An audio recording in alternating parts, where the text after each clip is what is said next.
Hello, இன்றைக்கி நம்ம பார்க்க போகிறது gyroscopic effect on four wheeler. அதை பார்க்குறதுக்கு முன்னாடி கைரோஸ்கோபிக் எஃபெக்ட் அப்படின்னா என்னென்னு பார்க்கலாம். ஸோ அதுக்கு let me take a disk. ஒரு டிஸ்க் எடுத்திருக்கேன். The disk is rotating along one axis with angular velocity of omega. ஒரு டிஸ்க்கு ஒரு ஆக்சிஸில் ரொட்டேட் ஆகிட்டே இருக்குது with angular velocity of omega. இப்படி ரொட்டேட் ஆகிட்டு இருக்கும்போது அதோட இன்னொரு ஆக்சிஸில், அதாவது ஏற்கனவே ரொட்டேட் ஆகிட்டு இருக்க ஆக்சிஸ்க்கு பெர்பண்டிகுலராக இன்னொரு ஆக்சிஸில் நான் ஒரு ரொட்டேஷன் கொடுத்தேன் அப்படின்னா மூணாவது axis which is perpendicular to both x and y, one rotation will be generated.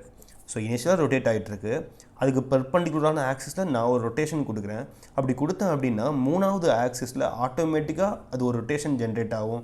இந்த எஃபெக்ட்டுக்கு பேர் தான் கைரோஸ்கோபிக் எஃபெக்ட். ஸோ இனிஷியலாக ரொட்டேட் ஆகிட்டு இருக்க வெலாசிட்டி வந்து ஒமேகா அப்படின்னு எடுத்துக்கிட்டோம் அப்படின்னா ஃபைனலாக ஜென்ரேட் ஆகிற ரொட்டேஷனோட வெலாசிட்டி ஒமேகா பி. ஸோ இந்த எஃபெக்ட்டுக்கு பேர் தான் கைரோஸ்கோபிக் எஃபெக்ட். அண்ட் இதெல்லாம் க்ரியேட் ஆகிற கப்பல் வந்து கைரோஸ்கோபிக் கப்பல் அப்படிம்பாங்க. அதோட ஃபார்முலா என்ன அப்படின்னா C = I omega omega p. ஐங்கிறது மொமெண்ட் ஆஃப் இனர்ஷியா, ஒமேகானா இனிஷியல் ஆங்குலர் வெலாசிட்டி, முதல்ல ரொட்டேட் ஆகிட்டு இருக்குல்ல அந்த ஆங்குலர் வெலாசிட்டி, ஒமேகா பிங்கிறது ப்ரிசிஷன் ஆங்குலர் வெலாசிட்டிம்பாங்க. ஃபைனலாக நமக்கு ஒரு ரொட்டேஷன் கிடைக்குதுல்ல அதோட ஆங்குலர் வெலாசிட்டி. ஸோ இதுக்கு பேர் தான் கைரோஸ்கோபிக் கப்பல் ஃபார்முலா. தென் இந்த கைரோஸ்கோபிக் எஃபெக்ட் வந்து ஃபோர் வீலரில் எப்படி அஃபெக்ட் ஆகுது அப்படிங்கிறத நம்ம பார்க்கலாம். ஸோ ஃபோர் வீலரில் நார்மலாக 4 வகையாக ஃபோர்ஸ் ஆக்ட் ஆகுது வீல் மேலே. அது ஒவ்வொன்றும் தனித்தனியாக என்னென்ன ஆக்ட் ஆகுது, எந்தெந்த டைரெக்ஷனில் ஆக்ட் ஆகுதுன்னு பார்க்கலாம். ஸோ லெட் மீ டேக் அ ஃபோர் வீலர். இது இருக்குன்னா இது ஃப்ரண்ட் சைடு, இது வந்து ரியர் சைடு.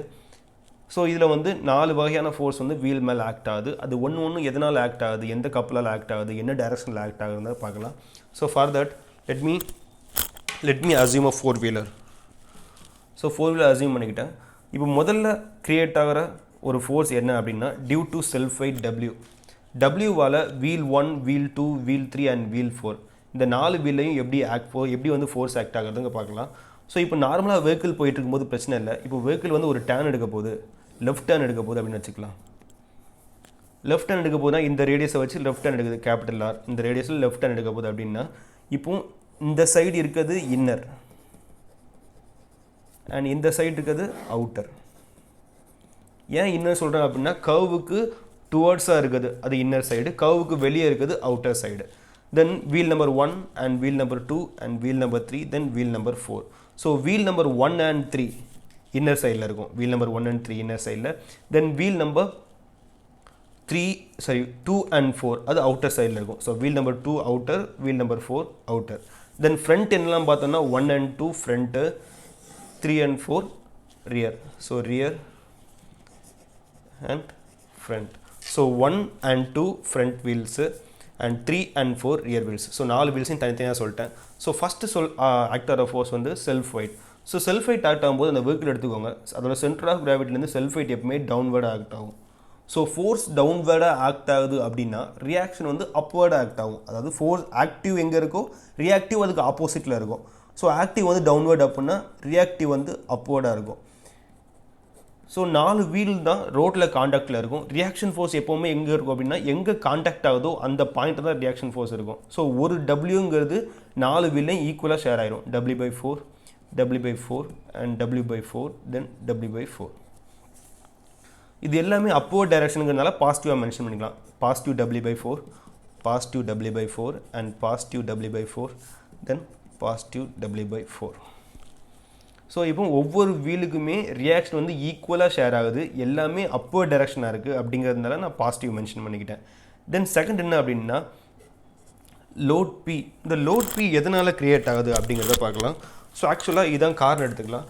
இந்த கார் வந்து ஸ்ட்ரைட்டாக மூவ் ஆகிட்டே இருக்குது, தென் வந்து கர்வாக மூவ் ஆகுது, கர்வில் டேர்ன் ஆகுது அப்படின்னா சடனாக கர்வ் டேர்ன் பண்ணும்போது பார்த்தீங்க அப்படின்னா இன்னர் வீல் வந்து லிஃப்ட் ஆயிரும், அவுட்டர் வீல் வந்து அப்படியே ரோட்டில் இருக்க மாதிரி இருக்கும். ஸோ இது எதனால் ஃபார்ம் ஆகுது அப்படின்னா the car will try to roll because of gyroscopic effect. அதாவது இன்ஜின் வந்து ஒரு சைடு ரொட்டேட் ஆகிட்டு இருக்கு, ஸ்டியரிங்கை இன்னொரு பக்கம் இங்கே ரொட்டேஷன் கொடுக்குறீங்க. அப்போ கைரோஸ்கோபிக் எஃபெக்ட் என்ன, when there is a rotation in one axis and when again you are going to give a rotation in axis perpendicular to that and then third rotation will be generated. third rotation எது அப்படின்னா இதுதான் third rotation. So 2 rotation இருக்கும்போது 3வது rotation என்ன அப்படின்னா car role ஆகிறது தான். So role ஆகிறதுக்கு ட்ரை பண்ணுது அப்படின்னா அவுட்டர் வீல் லேண்டில் இருக்கும், இன்னர் வீல் வந்து லிஃப்ட் ஆகிருக்கும். ஸோ எப்படி இருக்கும் அப்படின்னா இப்போ காரை பின்னாடி இருந்து பார்க்குறீங்க, இது வந்து இன்னர், அண்ட் இது வந்து அவுட்டர். ரோட்டில் போயிட்டுருக்கு அப்படின்னா சடனாக டேர்ன் வரும்போது அவுட்டர் வீல் வந்து லேண்டில் இருக்கும், இன்னர் வீல் வந்து லிஃப்ட் ஆகிருக்கும். அப்படின்னா ஃபோர்ஸ் எங்கே இருக்குது அப்படின்னா அவுட்டர் வீலில் டவுன்வர்ட் டைரக்ஷனில் ஃபோர்ஸ் அப்ளை ஆகுது, இன்னர் வீலில் லிஃப்டிங் ஃபோர்ஸ் அதாவது அப்வர்ட் டைரக்ஷனில் ஆக்ட் ஆகுது. அப்போ ரியாக்ஷன் என்ன டைரக்ஷனில் இருக்கும்? ரியாக்ஷன் வந்து அவுட்டர் வீலில் அப்வர்ட் டைரக்ஷனாக இருக்கும். அதாவது ஃபோர்ஸ் டவுன்வர்ட் அப்படின்னா ரியாக்ஷன் அப்வர்டு, ஃபோர்ஸ் அப்வர்ட் அப்படின்னா ரியாக்ஷன் டவுன்வர்ட். ஸோ இன்னர் வீலில் ரியாக்ஷன் டவுன்வர்டாக இருக்கும், அவுட்டர் வீலில் ரியாக்ஷன் அப்வர்டாக இருக்கும் due to the couple in வீலில் வந்து கைரோஸ்கோபிக் கப்புல் ஃபார்ம் ஆகிறதுனால இந்த மாதிரி ஃபார்ம் ஆகும். இன்னரில் எத்தனை வீல் இருக்குது அப்படின்னா 2 வீல் இருக்குது, அவுட்டரில் எத்தனை வீல் இருக்கும்? 2 வீல் இருக்கும். ஸோ இந்த பியை வந்து பை 2 அண்ட் பியை பை 2 ஷேர் பண்ணிக்கும். So P by 2, P by 2, P by 2 and P by 2. ஒரு சைடில் 2 வீல் தான் இருக்கும், ஒரு சைடில் ஒரு பி ஆக்ட் ஆகும், இன்னொரு சைடில் இன்னொரு பி ஆக்ட் ஆகும். ஸோ அந்த ஒரு பியை வந்து 2 வீல் ஷேர் பண்ணிக்கும், இன்னரில் 2 வீல் ஷேர் பண்ணிக்கும், அவுட்டரில் 2 வீல் ஷேர் பண்ணிக்கும். இப்போ இன்னரில் ரியாக்ஷன் டவுன்வர்ட் அப்படிங்கிறனால இன்னரில் நெகட்டிவ் போட்டுக்கணும், அவுட்டரில் பாசிட்டிவ் போட்டுக்கணும். ஸோ அவுட்டர் வீலுக்கு எல்லாமே பாசிட்டிவ் ரியாக்ஷன், இன்னர் வீலுக்கு வந்து நெகட்டிவ் ரியாக்ஷன், ஏன்னா ரியாக்ஷன் வந்து டவுன்வர்ட் டைரக்ஷனாக இருக்குது. ஸோ இது வந்து due to the couple in wheel. இப்போ வந்து இன்னர் அவுட்டர் பார்த்துட்டிங்க. இதே மாதிரி ஃப்ரண்ட் அண்ட் பேக் பார்த்தீங்க அப்படின்னா front and back car move ஆகிட்டு அப்படின்னா டர்ன் பண்ணும்போது ஃப்ரண்ட் வீல் லைட்டாக லிஃப்ட் ஆகும் அண்ட் ரியர் வீல் வந்து லேண்டில் இருக்கும். ஸோ அகைன் காரோட சைட் வியூ எடுத்து பார்த்தீங்க அப்படின்னா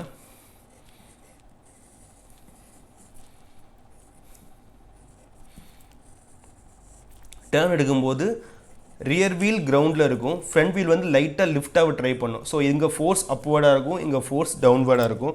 அப்போது ரியாக்ஷன் எப்படி இருக்கும் அப்படின்னா ரியர் வீலில் அப்வர்ட் ரியாக்ஷன் இருக்கும், ஃப்ரண்ட் வீலில் டவுன்வர்ட் ரியாக்ஷன் இருக்கும். அண்ட் ஃப்ரண்ட்டில் 2 வீல் இருக்குது, ரியரில் 2 வீல் இருக்குது. அதை நான் எஃப் எடுத்துக்கிட்டேன் அப்படின்னா ஃப்ரண்ட்டில் 2 வீல் ஷேர் பண்ணிக்கும், F by 2 and F by 2. ரியரில் 2 ஷேர் பண்ணிக்கும், F by 2 and F by 2. And then front wheel வந்து லிஃப்ட் ஆகும், ஸோ ரியாக்ஷன் வந்து டவுன்வர்ட் டைரக்ஷன்.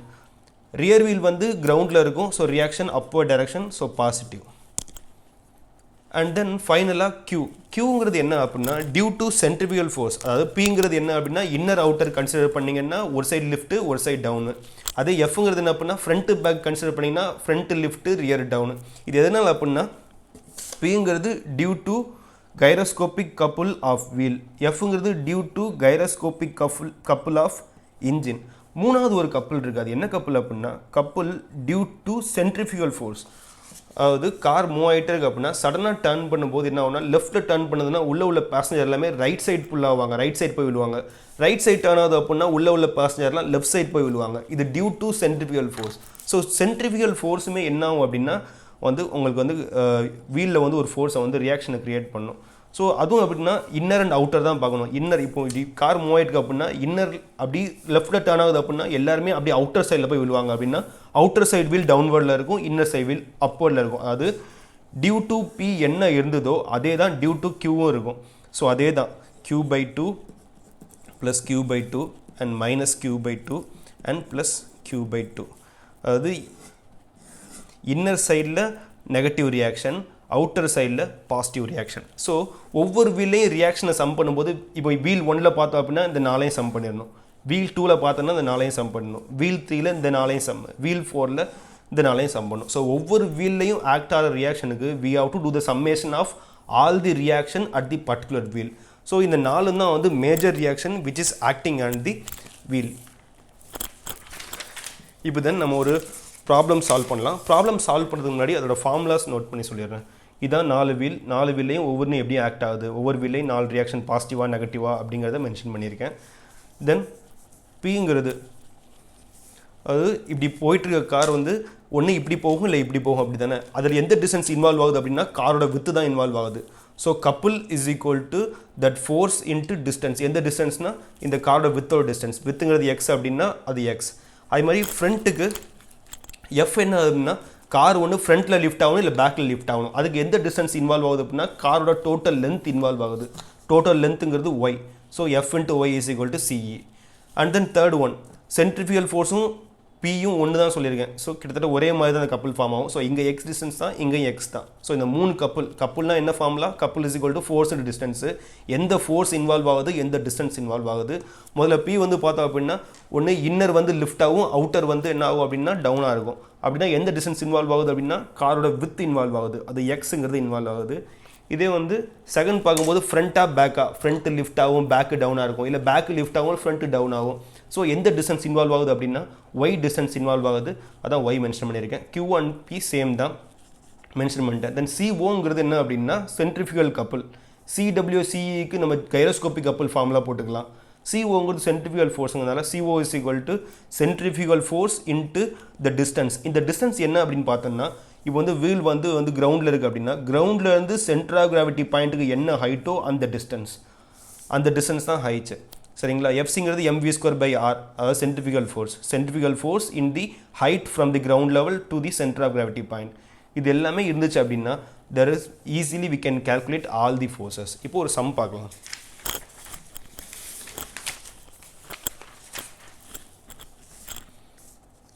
இந்த சம்மில் என்ன கொடுத்துருக்காங்கன்னா காரோட வெயிட் கொடுத்துருக்காங்க 2000 kg வீல் பேஸ் வந்து 2.5 மீட்டர் அதாவது வீல் பேஸுங்கிறது ரெண்டு வீலோட total distance then wheel track 1.5 metre அப்படின்னா இதுதான் wheel track 1.5 metre and then ஜிங்கிறது centre of gravity 500 mm from the ground அதாவது கார் இருக்குது அப்படின்னா கிரவுண்ட் லெவல்லேருந்து 500 mmல சென்டர் ஆஃப் கிராவிட்டி பாயிண்ட் இருக்குன்னு அர்த்தம் and next 1 metre from the front axle அதாவது ஃப்ரண்ட் ஆக்சிலேருந்து 1 மீட்டர் டிஸ்டன்ஸில் இருக்குது அப்படின்னு சொல்லியிருக்காங்க ஏதாவது ஒன்று ஃப்ரண்ட் ஆக்ஸாக எடுத்துக்கோங்க இதை ஃப்ரண்ட்டாக எடுத்திங்க அப்படின்னா இங்கேருந்து 1 மீட்டரில் ஜி போட வேண்டியது இருக்கும் நான் இதை ஃப்ரண்ட்டாக எடுத்திருக்கேன் ஸோ இங்கேருந்து 1 மீட்டரில் ஜி ட்ரா பண்ணியிருக்கேன் அண்ட் நெக்ஸ்ட் வீலோட டயமீட்டர் 0.8 மீட்டர் அதோட மொமெண்ட் ஆஃப் இனர்ஷியா கொடுத்துருக்காங்க தென் அதோட ஆங்குலர் வெலாசிட்டி வந்து இன்ஜினோட ஆங்குலர் வெலாசிட்டி 4 டைம்ஸ் ஆஃப் வீலோட ஆங்குலர் வெலாசிட்டி கொடுத்துருக்காங்க அதாவது omega E divided by omega W is equal to 4 அப்படின்னு கொடுத்துருக்காங்க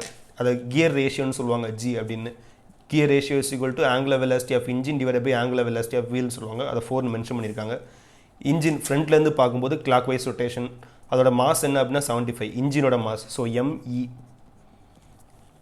and then radius of gyration of engine வந்து 100 mm if car turns 60 mm radius right அதாவது right side turn ஆகுது ஃப்ரண்ட்லேருந்து பார்க்கும்போது right side turn ஆகுது என்ன ரேடியஸில் அப்படின்னா 60 மீட்டர் ரேடியஸில் டேர்ன் ஆகுது ஸ்பீட் என்ன பார்த்தீங்கன்னா 60 km/h நம்ம என்ன பண்ணணும் அப்படின்னா ஒவ்வொரு வீல்லையும் ஆக்ட் ஆகிற லோடை வந்து கண்டுபிடிக்கணும் ஸோ வெலாசிட்டி 60 km/h மீட்டர்/செகண்டாக மாற்றிக்குவாங்க கிலோமீட்டர்னா 3600/1000 போட்டோம் அப்படின்னா நமக்கு வந்து கிடச்சிரும் அதை மீட்டர்/செகண்டில் மாற்றி வச்சுக்கோங்க மாற்றி வச்சுட்டு இப்போ ஒவ்வொரு வீல்லையும் என்ன மாதிரி ரியாக்ஷன் ஜென்ரேட் ஆகுது அப்படின்னு பார்க்கலாம் இது ஒவ்வொரு ஸ்டெப்பாக சால்வ் பண்ணிட்டே வரலாம் ஸ்டெப் நம்பர் 1 என்ன அப்படின்னு பார்த்தீங்கன்னா ஃபர்ஸ்ட் வந்து செல்ஃப் வெயிட் கொடுத்துருக்காங்க 2000 kg ஸோ வந்து இதில் மொமெண்ட் எடுக்கிறது மூலமாக ஆக்ட் ஆகிற ரியாக்ஷன் ஃபோர்ஸை கன்சிடர் பண்ணணும் கால்குலேட் பண்ணணும் ஸோ வெஹிக்கிள் எடுத்துக்கோங்க சென்டர் ஆஃப் கிராவிட்டி பாயிண்ட் இங்கே இருக்குது எங்கே அப்படின்னா ஃப்ரண்ட் ஆக்ஸ்லேருந்து 1 மீட்டர் டிஸ்டன்ஸு அண்ட் தரையிலேருந்து 500 mm அதாவது 0.5 மீட்டர் டிஸ்டன்ஸில் சென்டர் ஆஃப் கிராவிட்டி பாயிண்ட் இருக்குது இப்போ ஃபோர்ஸை ஈக்லிபிரியம் பண்ணோம் அப்படின்னா டபிள்யூங்கிறது downward that is equal to upward வந்து W1 plus W2 force equilibrium பண்ணோம் அப்படின்னா டவுன்வர்ட் ஆகிற ஃபோர்ஸை ஒரு சைடும் அப்வர்ட் ஆகிற ஃபோர்ஸை ஒரு டைம் வச்சிட்டோம் அப்படின்னா W is equal to W1 plus W2 so W1 W2 தெரியாது அதை நம்ம கேல்குலேட் பண்ண போகிறோம் அதுக்கு இதை பாயிண்ட் ஏன்னு எடுத்துக்கிறேன் பாயிண்ட் பின்னு எடுத்துக்கிறேன் ஏயை பொறுத்து மொமெண்ட் எடுத்தேன் அப்படின்னா W clockwise direction and W2 anti-clockwise direction so W2 into distance என்னன்னு பார்த்தா இந்த distance 2.5 W2 into 2.5 and W into distance பார்த்தா 1 meter so W into 1 W என்கிறது mass into gravity mass of the car 2000 kg gravity வச்சிட்டோம் அப்படின்னா into 1 போட்டோம் அப்படின்னா உனக்கு 19620 வரும் W2 calculate பண்ணோம் அப்படின்னா 7848 Newton then W is equal to W2 நம்ம ஆல்ரெடி பார்த்துருக்கோம் அதில் சப்ஸ்டியூட் பண்ணோம் அப்படின்னா W1 கிடச்சிரும் ஸோ W1 and W2 கண்டுபிடிக்கணும் ஏன் W1 and W2 கண்டுபிடிக்கணும் அப்படின்னா இப்போ centre of gravity point total டிஸ்டன்ஸில் சென்டராக இருந்தது அப்படின்னா எல்லா வீல்லையும் ஈக்குவல் ரியாக்ஷன் ஆக்ட் ஆகுதுன்னு சொல்லிட்டு W/4 மட்டும் போட்டால் போதும் W தெரிஞ்சது அப்படின்னா D/4 போட்டுக்கலாம் ஆனால் சென்டர் ஆஃப் கிராவிட்டி கரெக்டாக சென்டரில் இல்லாமல் டீவியேட் ஆகி இருந்துச்சு அப்படின்னா we have to say that W1 and W2 again சொல்கிறேன் ரெண்டு கேஸ் இருக்குது சென்டர் ஆஃப் கிராவிட்டி பாயிண்ட் கரெக்டாக சென்டரில் இருந்தது அப்படின்னா நமக்கு பிரச்சனையே இல்லை W/4 போட்டுடலாம் அப்படி சென்டராக இல்லாமல் டிவைட் ஆகிட்டு இருக்கு இப்போ டோட்டல் வந்து 2.5ல 1.25ல இருந்துச்சு அப்படின்னா நமக்கு பிரச்சனை இல்லை ஆனால் கரெக்டாக 1 மீட்டரில் இருக்குது ஸோ சென்டரில் இல்லை அப்படின்னா இங்கே கொஞ்சம் லோடு ஆக்ட் ஆகும் இங்கே கொஞ்சம் லோடு ஆக்ட் ஆகும் ரெண்டுமே வந்து டீவியேஷனாக இருக்கும் ஸோ W1 W2 எடுத்துக்கலாம் சென்டர் ஆக்ட் ஆனால் W1 எடுத்துட்டா போதும் ஸோ இதை கேர்ஃபுல்லாக வாட்ச் பண்ணிக்கோங்க so W1 and W2 consider பண்ணியாச்சு அண்ட் தென் செகண்ட் திங்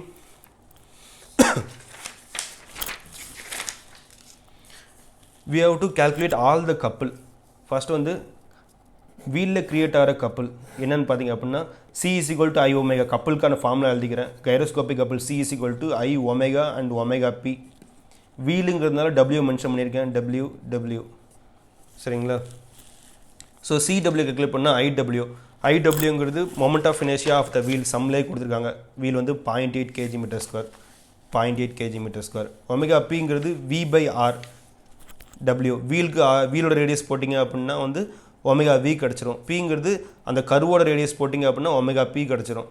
தென் இங்கே 4 ஏன் போட்டிருக்கா அப்படின்னா 4 வீல்லையுமே கைரோஸ்கோபிக் எஃபெக்ட்டுக்குனால 4ஆல் மல்டிப்ளை பண்ணியிருக்கேன். So 4 wheels, so we have to multiply with 4. ஐங்கிறது சம்மில் கொடுத்துருக்காங்க. ஒமேகா பின்னா ஒமேகாங்கிறது எப்போவுமே V/R தான். Angular velocity is equal to linear velocity by radius. வீலோட ரேடியஸ் போட்டோம் அப்படின்னா வீலோட ஆங்குலர் வெலாசிட்டி கிடச்சிரும். தென் ஒமேகா பி அந்த டோட்டல் டர்னோட ரேடியஸ் 60 மீட்டர் போட்டிங்க அப்படின்னா உங்களுக்கு என்ன கிடைக்கும் அப்படின்னா ஒமேகா பி கிடச்சிரும். தென் இது வந்து வீலோட கப்பல் ஓவர். இதே மாதிரி இன்ஜினோட கைரோஸ்கோபிக் கப்பல் பார்க்கும்போது ஒரே ஒரு இன்ஜின் தான் இருக்கும். ஸோ 1 இன்ட்டு தான் இன்ஜினோட மொமெண்ட் ஆஃப் இனர்ஷியா, இன்ஜினோட ஆங்குலர் வெலாசிட்டி, தென் அதோட precession angular velocity. I is equal to mk².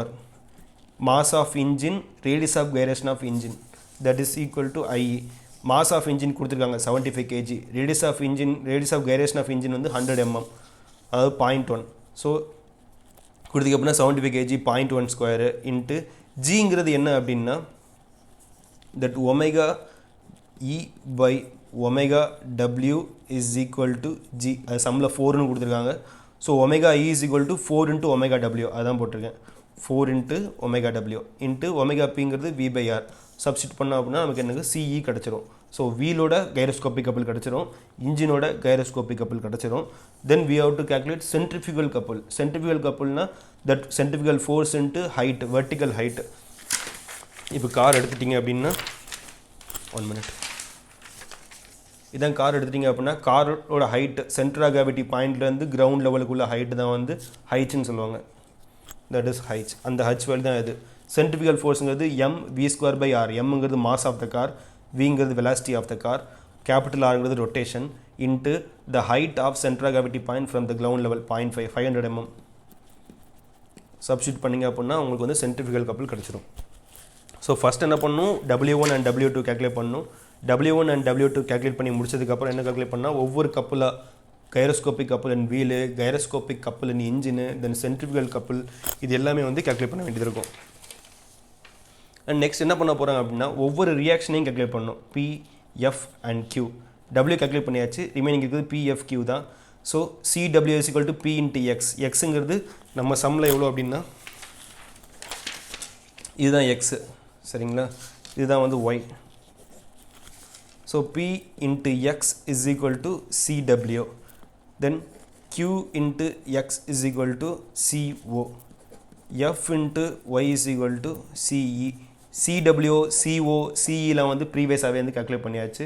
PQF தான் கேல்குலேட் பண்ணணும். எக்ஸுங்கிறது 1.5 எக்ஸு, ஒய்ங்கிறது 2.5. So 1.5 and 2.5.